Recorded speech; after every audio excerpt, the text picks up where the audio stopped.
വിമാനത്താവളത്തിന്റെ റൺവേക്ക് തൊട്ടടുത്ത് ഒരു കെട്ടിടം, അതും വിമാനങ്ങളുടെ സുരക്ഷയ്ക്ക് തന്നെ ഭീഷണിയായി നിൽക്കുന്ന ഒരു നിർമ്മിതി. സാധാരണഗതിയിൽ ഒറ്റ ദിവസം കൊണ്ട് പൊളിച്ചു മാറ്റേണ്ടതാണ്. എന്നാൽ ആ കെട്ടിടം ഒരു പള്ളിയാണെങ്കിലോ? വോട്ട് ബാങ്ക് രാഷ്ട്രീയത്തിന്റെ പേരിൽ സുരക്ഷയെ പോലും കാറ്റിൽ പറത്തി ബംഗാൾ മാറി മാറി ഭരിച്ചവർ ആ പള്ളിയെ സംരക്ഷിച്ചു നിർത്തി. ഹിന്ദു ക്ഷേത്രങ്ങൾ വഴിമാറേണ്ട സമയത്തിൽ നിയമം കർശനമാക്കുന്നവർ കൊൽക്കത്ത വിമാനത്താവളത്തിലെ ബ്രങ്ക പള്ളിയുടെ കാര്യത്തിൽ പതിറ്റാണ്ടുകളായി കണ്ണടയ്ക്കുകയായിരുന്നു. എന്നാൽ ഇപ്പോൾ പ്രീണന രാഷ്ട്രീയത്തിന് അവസാനമാകുന്നു.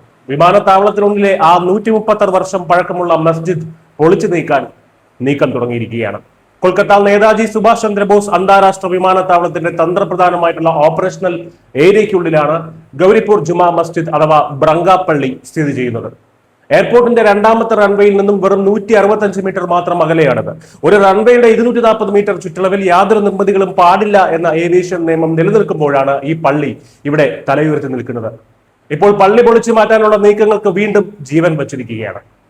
സംസ്ഥാന സർക്കാരും കേന്ദ്രവും തമ്മിലുള്ള പുതിയ ചർച്ചകളുടെ അടിസ്ഥാനത്തിൽ വ്യോമയാന സുരക്ഷ മുൻനിർത്തി പള്ളി മാറ്റി സ്ഥാപിക്കാൻ ധാരണയാവുകയാണ്. ജില്ലാ ഭരണകൂടവും എയർപോർട്ട് അതോറിറ്റി ഓഫ് ഇന്ത്യയിലെ ഉദ്യോഗസ്ഥരും പള്ളി സ്ഥിതി ചെയ്യുന്ന സ്ഥലത്ത് സംയുക്ത പരിശോധന നടത്തി കഴിഞ്ഞു.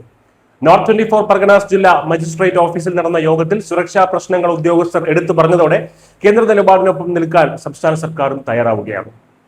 പതിറ്റാണ്ടുകളായി തുടരുന്ന ഒരു പ്രശ്നമാണിത്. ശൈത്യകാലത്ത് കനത്ത മഞ്ഞുവീഴ്ച ഉണ്ടാകുമ്പോൾ പ്രധാന റൺവേ ഉപയോഗിക്കാൻ കഴിയാതെ വരും. അപ്പോൾ ആശ്രയിക്കേണ്ടത് ഈ രണ്ടാമത്തെ റൺവേ ആണ്. എന്നാൽ പള്ളിയുടെ സാന്നിധ്യം കാരണം അഡ്വാൻസ് ലാൻഡിംഗ് സിസ്റ്റം ഇവിടെ സ്ഥാപിക്കാൻ കഴിയുന്നില്ല. എയർബേസ് A320, ബോയിങ് 737 പോലെയുള്ള ചെറിയ വിമാനങ്ങൾ ഇറക്കാമെങ്കിലും ബോയിങ് 787, എയർബേസ് A330 പോലെയുള്ള വിമാനങ്ങൾക്ക് ഈ റൺവേ ഉപയോഗിക്കാൻ കഴിയില്ല. കൂടാതെ അടിയന്തര ലാൻഡിംഗ് വേണ്ടി വന്നാൽ ഈ പള്ളി വലിയൊരു അപകടത്തിന് കാരണമായേക്കാം. സുരക്ഷാ ഏജൻസിയായിട്ടുള്ള CISF നേരിടുന്ന വെല്ലുവിളികൾ വേറെയുമുണ്ട്. അതീവ സുരക്ഷാ മേഖലയിലേക്ക് സാധാരണക്കാരായിട്ടുള്ള ആളുകൾക്ക് പ്രവേശനം നൽകേണ്ടി വരുന്നത് വലിയ സുരക്ഷാ വീഴ്ചയ്ക്കാണ് വഴിവെക്കുന്നത്. എന്നിട്ടും കഴിഞ്ഞ 30 വർഷമായി വന്ന കമ്മ്യൂണിസ്റ്റ് തൃണമൂൽ സർക്കാരുകൾ ഈ പ്രശ്നത്തെ കണ്ടില്ലെന്ന് നടിച്ചു.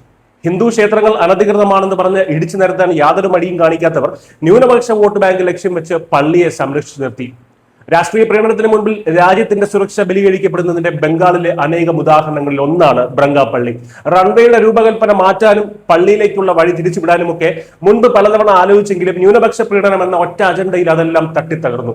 എന്നാൽ ഇന്ന് സാഹചര്യങ്ങൾ മാറിയിരിക്കുന്നു. ബംഗാളിൽ ഇപ്പോൾ അധികാരം കൈയാളുന്ന സുവേന്ദു സർക്കാരിന് ന്യൂനപക്ഷ പ്രീണനം നടത്തി പിഴയ്ക്കേണ്ട ഗതികേടില്ല.